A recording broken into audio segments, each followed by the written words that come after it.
अहिलेसम्म हामी यहाँ चाहिँ तल गब्री र टिमुर चौर भनेर जुन दुईटा भेगमा विभाजन भएर जनताहरूले आवाज उठाउने कारणले हामीले अहिलेसम्म वडा कार्यालय बनाउन पनि सकेनौँ। कारण भनेकै के हो त भने तलमाथि हामी जुन चाहिँ बोल्यौँ जनताहरू बोलेको कारणले हामी तपाईँहरूको साझा जनप्रतिनिधि हो। विवादको बिचमा चाहिँ बनाउन केही असम्मतदारी हुन्छ हैन, बनाउन सकिँदैन र त्यो बनाउन नसकेको कारणले गर्दा हामीले अहिलेसम्म तपाईहरुले चाहिँ प्रत्येक दिन पाउने डकुमेन्टमा हामीले चाहिँ छापमा फुलबारी रातामाटा नै लेखेको छ। लेटर हेड भन्छ त्यो सबै डकुमेन्टहरुमा पनि फुलबारी रातामाटा नै छ हैन। सेवा प्रवाह गर्ने क्रममा कसैलाई चाहिँ कागजपत्र ल्याउन जाने क्रममा केही असुविधा त भयो होला, सुविधाको बीचमा असुविधा पनि हुन्छ। मात्रै कुरा कति थियो भने वडा कार्यालयमा आएर चाहिँ बस्दिन पर्यो भन्ने कुरा थियो हैन। बस्तिने कुरा कस्तो थियो भने माथिको पनि साथीहरु आउनुभएको छ, तलको पनि आउनुभएको छ। अनि मैले तपाईहरुले मलाई चाहिँ बसिरहने भन्दा मैले माथिको सम्पूर्ण साथीहरुलाई साक्षी राखेर यो कुरा बोल्दिसकेपछि माथिको साथीहरुले पनि पक्कै आन्दोलन गरेर मलाई लतार्नुहुन्न होला, यही हुनुहुन्छ सबैजना हैन। त्यो हुनाले सबैको बीचमा हामी चाहिँ संयुक्त वडावासीकै जनप्रतिनिधि भएको हुनाले बोल्नुपर्ने चाहिँ भएको हुनाले यो चाहिँ खालको चाहिँ जुन चाहिँ वातावरण सिर्जना गर्नुभयो सबैलाई साक्षी राखेर अब हामी काम गर्छौँ है भन्ने वातावरण सिर्जना गर्नको लागि यहाँले पहल कदमी गर्नुभयो, त्यसको लागि धेरै धेरै धन्यवाद छ।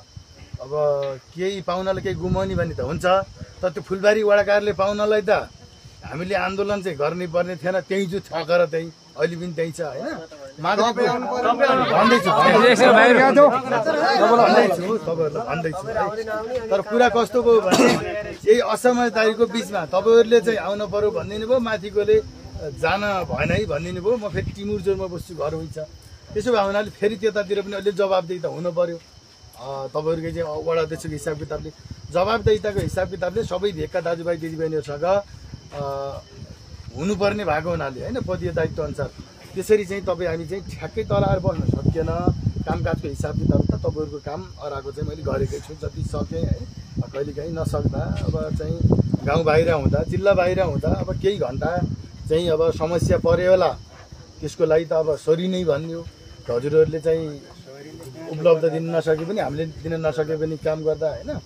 त्यसो भए हुनाले अब तपाईहरुको चाहिँ फुलबारी रातामाटा भनेर वडा कार्यालय निर्णय गर्न परेन। हाम्रो चाहिँ विगतमा तिलक दाइकै नेतृत्व भएको सरकारले चाहिँ निर्णय गरिसकेको कुरा हो। त्यसमा कुरा के थियो भने दूरी मिल्या छैन भनेर हामी टाङटाङ टुङटुङ गरिरहेको अवस्था मात्रै थियो। त्यसलाई निर्णय चाहिँ गर्न पर्दैन। फुलबारी रातामाटा छँदैछ पूर्व निर्णय जो, अब हामीले केही पनि गर्न पर्दैन। बाँकी तपाईहरुको बीचमा अब चाहिँ यो वडा अध्यक्ष कता गयो वडा सदस्य कता गयो भन्न पर्दैन। कर्मचारी साथीहरु एभाइलेबल केही टेक्निकल समस्याले सचिवजीहरु हात बाँध्नुभयो, के जान सक्नु भएन। उहाँको चाहिँ अब कम्प्युटर अपरेटर हुनुहुन्थ्यो, अनि टेक्निकल समस्याले कोही दिन माथि जाने कोही दिन तल बस्ने गर्नुभयो। बिचमा चाहिँ जाँदा पनि जानु भएन। त्यो हामीले उहाँलाई नजानुस् भनेर भने अवस्था होइन, उहाँको आफ्नो व्यक्तिगत समस्याले जानु भएन। उहाँ नजाँदा अब मलाई नै काम गर्न अलिक गाह्रो भयो है जनताको काम गर्ने क्रममा। त्यसो भए हुनाले ठिक छ बाबु।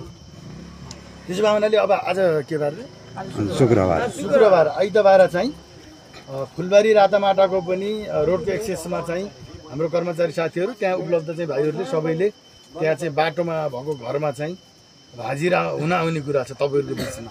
अब सबै त आउनु पर्दैन, 2-4 जना चाहिँ लिडरहरु आउनु होला, भलाकुसारी त्यही गरौँला। सबैजना जनप्रतिनिधि आउँछौँ, बाँकी कुरा अब त्यही चाहिँ बसेर चाहिँ गरौँला। आगामी वडा बन्छ भन्दैन सर, वडा त बन्छ। तपाईँ हाम्रो बिचमा बनाउने हो नि, सल्लाह गरेर बनाउने। कहाँ बस्छ नि फुलबारी रातामाटाको वडा कार्यालय बन्छ, वडा कार्यालय बनाउन पर्ने त्यही तपाईहरुले सँगै बसेर सल्लाह गर्ने। 8 वर्षसम्म तपाईँ तल किन आउनु भएन त? विवाद सक्यो होइन, विवादको कुराहरु सक्यो, विवादको कुरा आउने कुराहरुलाई सुधार्ने कुरा मात्र हो। यति भने बाँकी त्यही आफै सल्लाह गर्नु।